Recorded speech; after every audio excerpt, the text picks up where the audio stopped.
Et si vous rencontriez une fille qui avait juré de ne jamais tomber amoureuse, une fille qui pensait que l'amour n'était qu'une distraction, un piège à éviter à tout prix. Claire, c'était elle, fière, déterminée, insensible aux regards et aux mots doux. Mais ce qu'elle ne savait pas, c'est que la vie réserve parfois des surprises, même aux cœurs les plus fermés. Et lui, Lucas, ce garçon timide qui n'aurait jamais osé rêver attirer son attention, comment pouvait-il espérer briser les murs qu'elle avait construits autour d'elle? Ceci n'est pas une histoire d'amour comme les autres, c'est l'histoire d'un combat silencieux entre le doute et l'espoir, entre le rejet et l'attirance. Et si, cette fois, un simple nom devenait le début de quelque chose de plus grand, une promesse, une révélation, ou peut-être, un premier pas vers l'inattendu. Suivons ensemble cette histoire captivante de Claire et Lucas.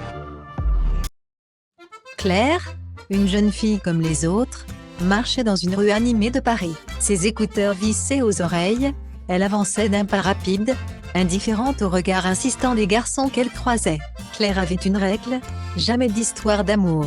Depuis son adolescence, elle avait décidé de dire non à toutes les avances. Non, pas par arrogance, mais parce qu'elle pensait que l'amour n'avait pas sa place dans sa vie, trop chaotique et encombrante à son goût. Un jour, alors qu'elle traversait un parc, elle croisa furtivement le regard d'un jeune homme assis sur un banc. Lucas, c'était son nom, la regardait avec une timidité touchante. Mais Claire détourna immédiatement les yeux. Lucas n'osa pas bouger. Il la trouvait fascinante, mais elle semblait inaccessible, comme si une barrière invisible le tenait à distance. Le lendemain, Claire était assise dans un café, entourée de ses amis. Elle riait, échangeait des anecdotes, lorsque Lucas fit son entrée.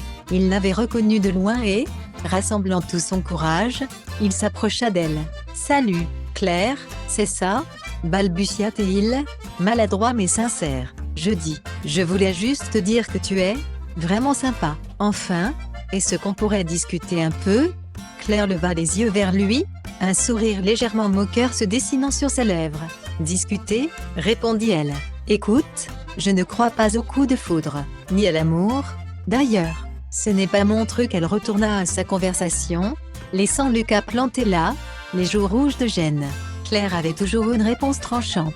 Elle s'était construit une muraille autour du cœur, et personne, jusqu'à présent, n'avait su la franchir. Mais Lucas, lui, était différent. Ce rejet, aussi humiliant soit-il, ne l'empêchait pas de penser à elle. Chez lui, dans sa petite chambre, Lucas passa la soirée à écrire dans son carnet. Allongé sur son lit, il griffonnait des mots, les effaçait, les raturait. « Pourquoi je n'arrête pas de penser à elle ?» se demandait-il. « Pourquoi mon cœur bat-il plus fort chaque fois qu'elle est là ?» Mais les réponses lui échappaient, et il n'était pas certain d'avoir la force de lui avouer ce qu'il ressentait. De son côté, Claire semblait, pour la première fois, troublée. Ce soir-là, en scrollant sur son téléphone, elle tomba sur une vieille photo de Lucas prise lors d'une fête. Elle la regarda longuement, un sourire imperceptible se dessinant sur ses lèvres. Elle secoua la tête, comme pour chasser une pensée gênante. « Pourquoi je pense à lui, moi ?» murmura-t-elle en s'allongeant sur son lit, les yeux rivés sur le plafond. Quelques jours plus tard, leurs chemins se croisèrent à nouveau, cette fois dans un parc. Lucas, déterminé, décida de tout risquer. Il s'approcha d'elle, les mains tremblantes mais le regard plus assuré que jamais. « Claire, commença-t-il, je sais que tu n'y crois pas, mais je t'aime. Je ne peux pas faire semblant. Je crois en toi, et en nous. Même si tu penses que c'est impossible. » Claire resta sans voix. Ces mots, simples mais sincères, la bouleversèrent. Elle le regarda, troublée, ses certitudes vacillant. Ce soir-là, assis ensemble sur un banc, Claire et Lucas laissèrent le silence parler pour eux. Enfin, Claire tourna les yeux vers lui et, d'une voix douce, murmura « Peut-être que j'avais tort. Je ne sais pas où tout ça nous mènera, mais j'ai envie d'essayer. » Lucas sourit, soulagé. À cet instant, la muraille autour du cœur de Claire commença à s'effriter.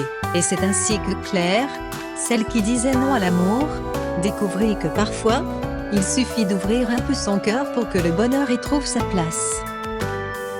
Parfois, les murs que l'on construit autour de soi ne sont pas là pour nous protéger des autres, mais pour nous empêcher de ressentir ce que l'on redoute le plus. Claire avait peur de l'amour, pas parce qu'il était inutile, mais parce qu'il demandait d'être vulnérable, de s'ouvrir, de risquer. Et Lucas, Lui, nous rappelle qu'il faut parfois du courage pour aller vers quelqu'un, même lorsque tout semble perdu d'avance. C'est ce courage, mêlé à la sincérité, qui peut faire fondre les murs les plus épais. Cette histoire nous enseigne une chose essentielle, il ne s'agit pas d'être prêt à aimer, mais d'être prêt à essayer. Parce qu'au fond, l'amour n'est pas une certitude, c'est une chance que l'on choisit de saisir.